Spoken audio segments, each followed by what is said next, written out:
Stuart Broad, one of many England players to receive a warm welcome from the Australian public. This article contains language which some people may find offensive, feral, loud, relentless. And that's just Brisbane. Historically, England's cricketers have never had an easy time when they've pitched up in Australia. Everything, and everybody, is against them. England have won in Australia, but only 4 times since 1954-55. They have lost horribly there, too. Teams have fallen apart, careers have been ended and players barracked from the streets to the newspaper stands. So what are the pressures of an Ashes tour, and how do players cope? We even got sledged by the captain of the aeroplane, the public. Australia's a tough place to tour, from the moment you land in the country. Quite literally. Former England spinner Phil Tufnell, who played in 2 losing Ashes tours, remembers the customs officers having a go soon as you stepped foot on the tarmac. We might have even got sledged by the captain of the aeroplane as we left. Quote, with the Ashes at stake, the attention and pressure on players is multiplied. Anonymity can be difficult. England wicketkeeper Johnny Bairstow recalls, Gary Ballance and I had flown over to go and play for the Lions team and we were just minding our own business. Getting out of the car, these builders saw us and just started laying into us, a barrage coming our way about me being ginger, have you got your sun cream on, all that sort of stuff. Geez, it was character building. Quote, on the 1998-99 tour, England batsman John Crawley was making his way back to the team hotel in Cairns when he was punched by a drunken stranger. A shaken-up Crawley, who suffered cuts and bruises, managed 86 runs at an average of 14 in 3 tests. Although these incidents are rare, players can expect quips, humorous or otherwise, from passers-by. On the way home after day 1 in Brisbane, a guy pulled up next to our minibus, says former England spinner Graham Swan. He was on a Harley-Davidson, in Brisbane Broncos shorts and a vest, with a can of Castlemaine 4X in his hand. He pulled up, went, "Ha, you bloke stuffed up," and rode off. It was marvelous. Quote, pigs, idiots and cauldrons, the crowds. Botham, the pig wanders around the boundary during an ODI in Brisbane in 1983. The noise from the crowd rattles off the concrete stands at the Gabba. It is nicknamed the Gabbatoire by touring sides. Pigs have been smuggled into the stadium more than once. It is a fortress for Australia. Of the 59 tests played on the ground, they have won 37 and lost only 8. England have not claimed an Ashes victory there since 1986. Brisbane is a cauldron. It is the least genteel crowd I've ever known.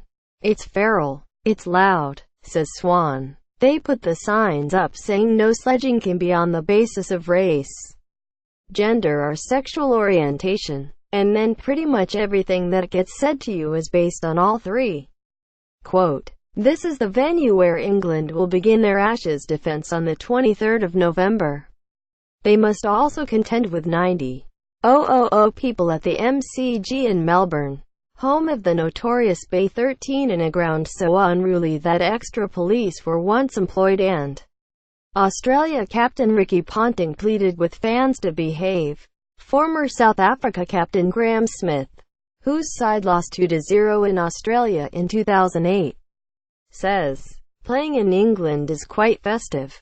In Australia it's just relentless. What is different is the noise levels and the biased nature of the crowd. People go at you all day, every day. They're very pro their own country and abrasive. Quote, Tufnell once had a beef and onion pie slapped on his head and was also subject to one of the most famous crowd sledges in Ashes history when a spectator in Melbourne shouted, "Oi, Tufnell, lend us your brain. We're building an idiot." Quote, occasionally things get physical. England's Jon Snow was manhandled by a spectator after hitting Terry Jenner on the head with a bouncer at Sydney in 1970-71. and Captain Ray Illingworth took his players off the pitch until order was restored in the crowd. England lost their most recent test at the Gabba by 381 runs, after being bowled out for 136 and 179. Australia don't always have it their own way, though. Out-of-form pace bowler Mitchell Johnson spent the latter half of the 2010-11 Ashes series with the Barmy Army song ringing in his ears, with one England player even egging the fans on. When it is going England's way, I always liken it to the crowd in Rocky IV, says Swan, who is part of the England side that won 3-1 in 2010-11. The Australia fans soon changed their allegiances. They like winners. They can't deal with being on the losing side. We found by the end in that series, they just turned on their team. Quote, "Do you like hospital food?" The sledging. James Anderson and Michael Clarke exchange words during the 2013-14 Ashes series. The Ashes and sledging go hand in hand. There are plenty of books, t-shirts and posters bedecked with sledges. Some real, some apocryphal. Daft comments are all the rage around on Ashes series. David Warner got us off to a flying start this year, describing the 5-test series as a war. The Australia opener said, "I try and look in the opposition's eyes and try and work out, how can I dislike this player? How can I get on top of him?"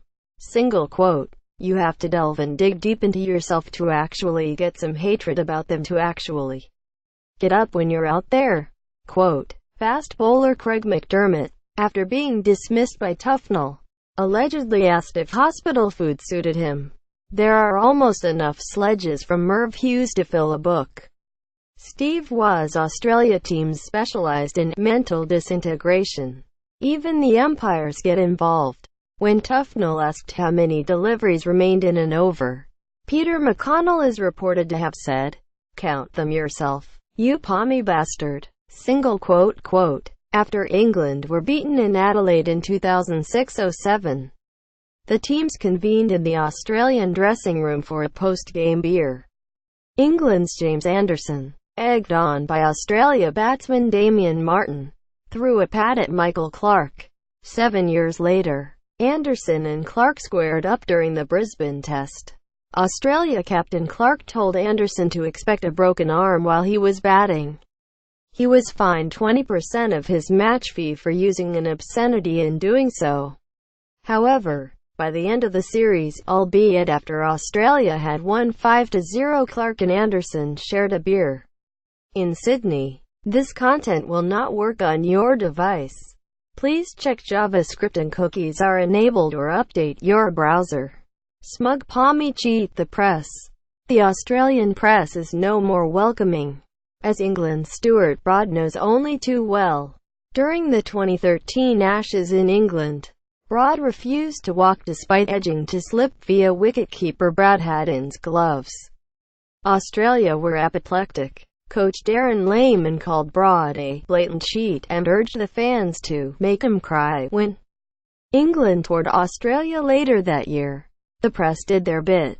Some newspapers refused to use pace bowler Broad's name throughout the 2013-14 series, instead calling him the 27-year-old medium pacer. The Brisbane Courier-Mail would not use his photo, replacing it with a ghostly outline. Stuart Broad was welcomed to Brisbane in 2013 by the local paper, labeling him as a smug pommy cheat. Broad had spoken with a psychiatrist before the tour. He knew he would get some jibes, but even he wasn't expecting what came his way. You feel your heart going because someone's calling you a bad name. But it turned from a few guys shouting at me to something else. He said, this year, England have been welcomed to Australia as the great unknowns. When the squad arrived in Perth in October, Alistair Cook, a man who has played 147 tests and is on his 4th Ashes tour, was mistaken for Ashes newcomer James Vince by a TV reporter. Joe Root, England captain and widely acknowledged as one of the best batsmen in the world, was greeted by the headline, "Average Joe," in the local newspaper during England's opening warm-up. game. Glenn McGrath's 5-0 predictions arrive without fail before every Ashes series. And England's batting lineup has already been described as one of their worst ever. The English press is not usually known for its optimism, either. There are only three things wrong with the English team: they can't bat, they can't bowl, and they can't field, was journalist Martin Johnson's memorable line before the 1986-87 tour. England won the series 2-1.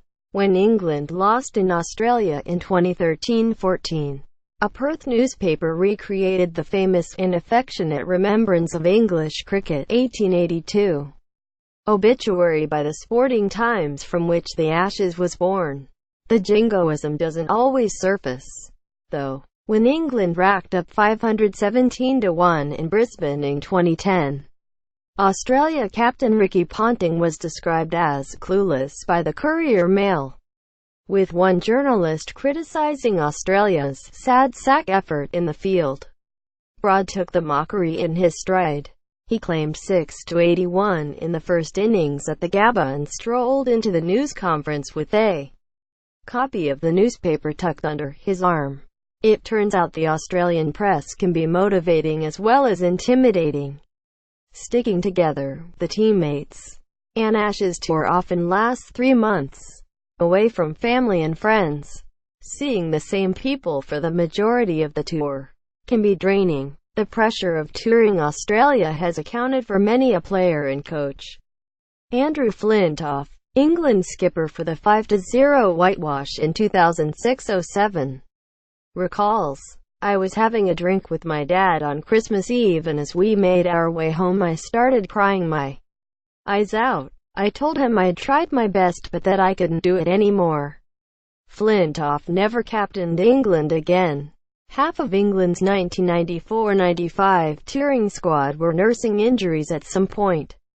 Even the physio broke a finger during fielding practice. England's implosion on the 2013-14 tour was nothing short of spectacular. Jonathan Trott returned home early with a stress-related illness, Cook having seen tears in Trott's eyes as they went out to bat in Brisbane.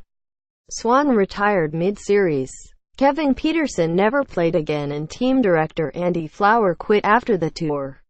Swan describes the team meeting after Adelaide, where England lost by 218 runs, as the worst he was involved in.